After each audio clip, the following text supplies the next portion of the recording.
In the winter of 1944, the German Wehrmacht was staring down the barrel of total collapse. On the Eastern Front, the Soviet Union had unleashed what history calls the Steel Avalanche, thousands of T-34 tanks surging westward across the frozen plains. The Luftwaffe needed a miracle. They didn't need a fighter. They needed a flying tank destroyer that could crack open the thickest armor ever built. Their solution was as bold as it was desperate. Take the heaviest anti-tank gun in their arsenal, the 75mm Pak-40, and literally bolt it to the bottom of an airplane. This was the birth of the Henschel 129B3. But this miracle weapon was cursed from the very first blueprint. And the curse started with the one thing every pilot relies on to stay alive: the engines. The Henschel 129 was never meant to be a high-performance machine, but the B3 variant was a specialized nightmare. Because German industry was stretched to the breaking point, the high-quality BMW and Daimler-Benz engines were reserved for elite fighters like the Focke-Wulf 190. This left the Henschel designers with a leftover solution. They were forced to use captured French engines, the Gnome-Rhone 14M. On paper, these engines provided about 700 horsepower each, but in the brutal reality of a Russian winter, on paper meant nothing. These engines were notoriously unreliable, underpowered, and completely unsuited for the weight they were expected to carry.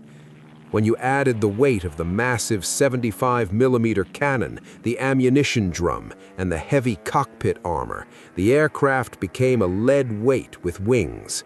The power-to-weight ratio was so abysmal that the HS-129B3 became one of the most dangerous aircraft in the world, not just for the enemy, but for the person sitting in the cockpit. Taking off was a gamble. Every time a pilot pushed the throttles forward, they weren't sure if the engines would generate enough lift to clear the trees at the end of the runway. If even one engine sputtered during takeoff, the plane would instantly roll over and dive into the ground. There was no margin for error.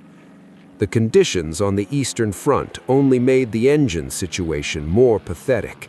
The Gnome-Rhone radials were designed for the cleaner air of Western Europe, not the fine, choking dust of the Soviet steppes or the sub-zero slush of a Russian spring. A single speck of grit or a localized pocket of dust could cause the cooling fins to fail or the carburetors to jam. Pilots reported that the engines would seize mid-flight for no apparent reason, leaving them to glide a multi-ton brick toward the ground. This lack of power defined the aircraft's entire personality. It was slow, it was sluggish, and it had the aerodynamic grace of a falling anvil. The plane was so heavy and the engines were so weak that it couldn't even maintain altitude on a single engine if the other failed. It was a terrifying realization for the pilots. If you lose one motor, you are going down, period. There was no limping back to base. You either landed in the mud or you died in the wreckage. One veteran Henschel pilot, having survived multiple missions in the B-3, famously described the experience by saying it didn't fly, it just clawed its way through the air. He described the sensation of the plane constantly fighting against gravity, as if the Earth itself was trying to pull it back down. The aircraft was so overworked that the vibration from the engines would shake the entire airframe, making the pilot feel every mechanical struggle of the pistons. To fly the B-3 was to be in a constant state of anxiety. You were flying a plane that was technically obsolete before it even took off, powered by the engines of a conquered nation that didn't want to work, carrying a gun that was too heavy for the frame. Even without enemy fighters on your tail, even without the legendary Soviet flak filling the sky, the aircraft was constantly on the verge of falling out of the sky. It was a machine built out of desperation, held together by the hope that the engines would last just long enough to fire one single devastating shot. If the engines were the plane's failing heart, the cockpit was its suffocating ribcage.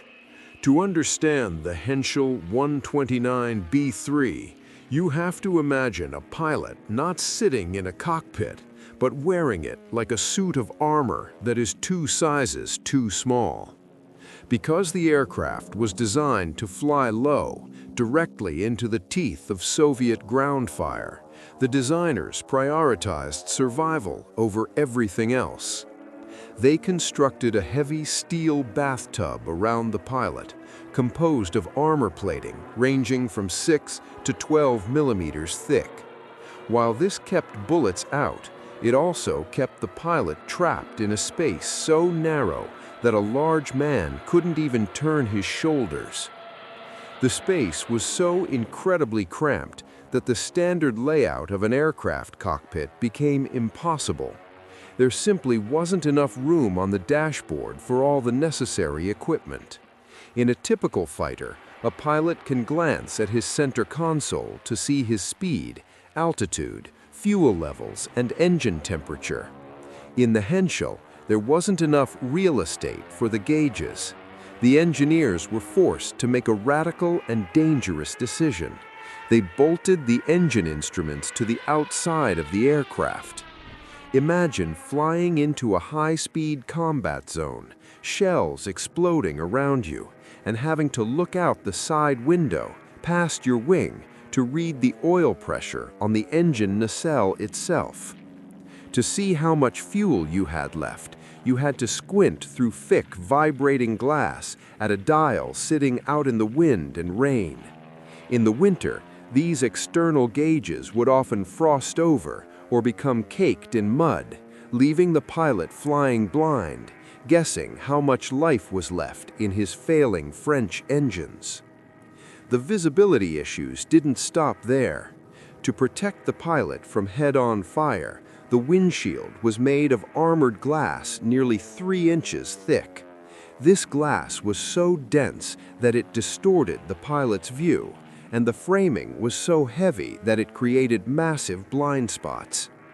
Because the nose of the plane was kept extremely short to improve the downward view for ground striking, there was no room for the gun sight inside the cockpit.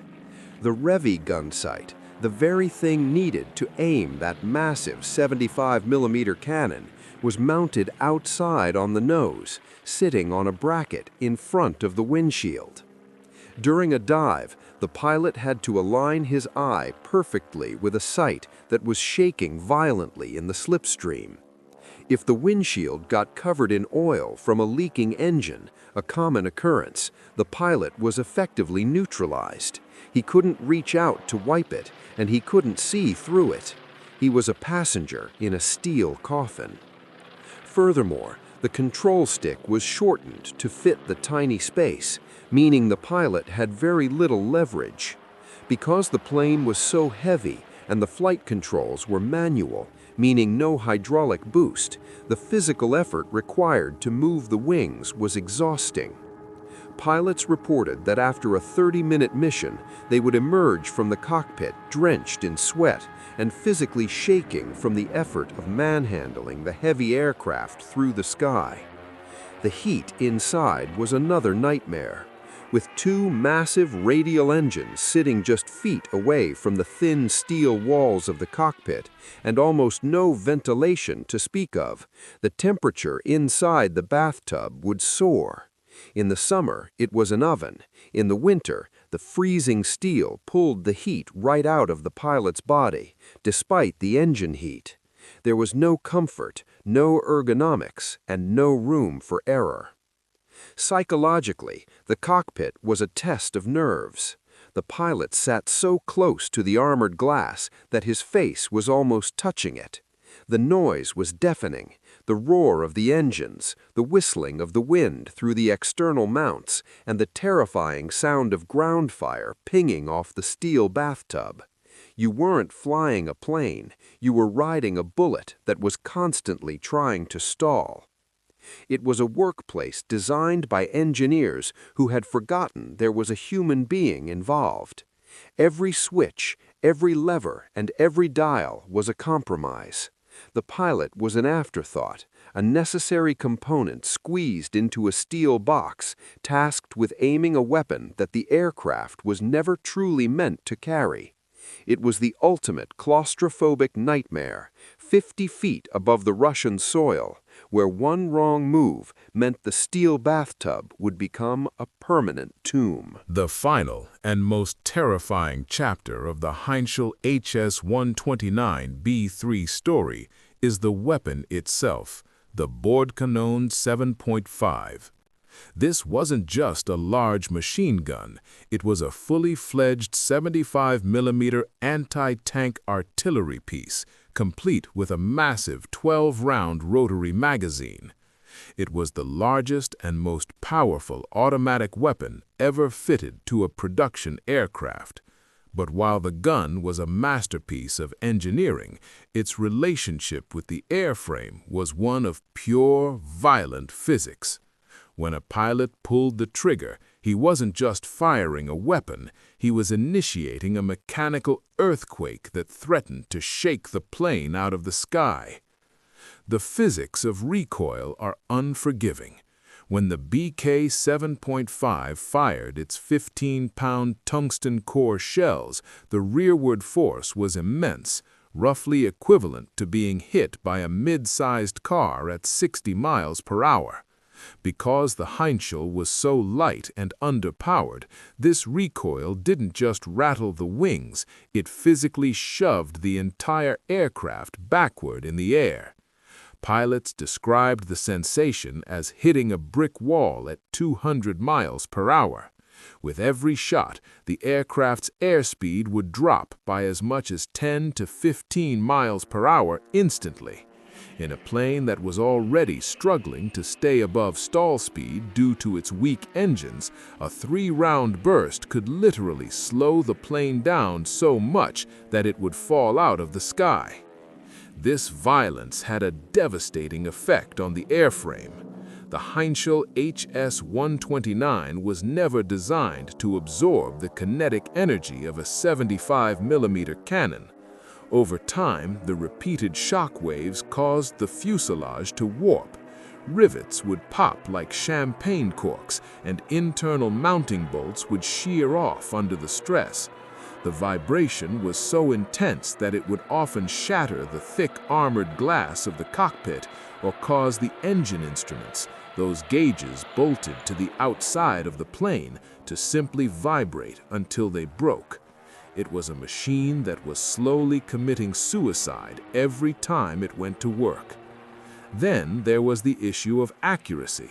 Because the recoil was so violent, the nose of the plane would jerk upward or sideways the moment the first shell left the barrel. This meant that while the first shot might hit the target, the second and third shots were almost always wasted, flying high into the clouds or burying themselves in the dirt. To hit a Soviet T-34, the pilot had to fly incredibly low, often less than 50 feet off the ground, aim through a vibrating external sight, and time his single shot perfectly. If he missed, the recoil-induced wobble made a follow-up shot nearly impossible before he had to pull up to avoid crashing into the very tank he was trying to kill. The muzzle blast was another nightmare. The 75mm gun produced a massive cloud of fire and smoke that would momentarily engulf the entire front of the aircraft. For a split second after firing, the pilot was flying through a wall of gray smoke, unable to see the ground, the target, or his own wingtips. In the high-stakes environment of low-level ground attack, these seconds of blindness felt like an eternity. If there were trees or power lines in the flight path, the pilot was essentially gambling with his life every time he pressed the trigger. Perhaps the most telling detail of how dangerous this weapon was can be found in the cockpit's emergency controls. The designers knew the gun was a liability. They installed a large red emergency lever that allowed the pilot to jettison the entire gun pod. If an engine failed, or if the gun jammed in a way that shifted the plane's center of gravity, the pilot could blow the explosive bolts and watch his primary weapon fall into the Russian mud. It was a silent admission from the engineers: this gun is too much for this plane. In the end, the Henschel Hs 129B3 was a technological contradiction. It was a tank buster that was often more afraid of its own gun than the tanks were. It was a plane that proved you could technically put a massive cannon on a small aircraft, but it also proved that you probably shouldn't. It remains a haunting symbol of wartime desperation, a machine where the pilot was squeezed between failing engines, a suffocating cockpit, and a gun that threatened to tear him apart with every shot.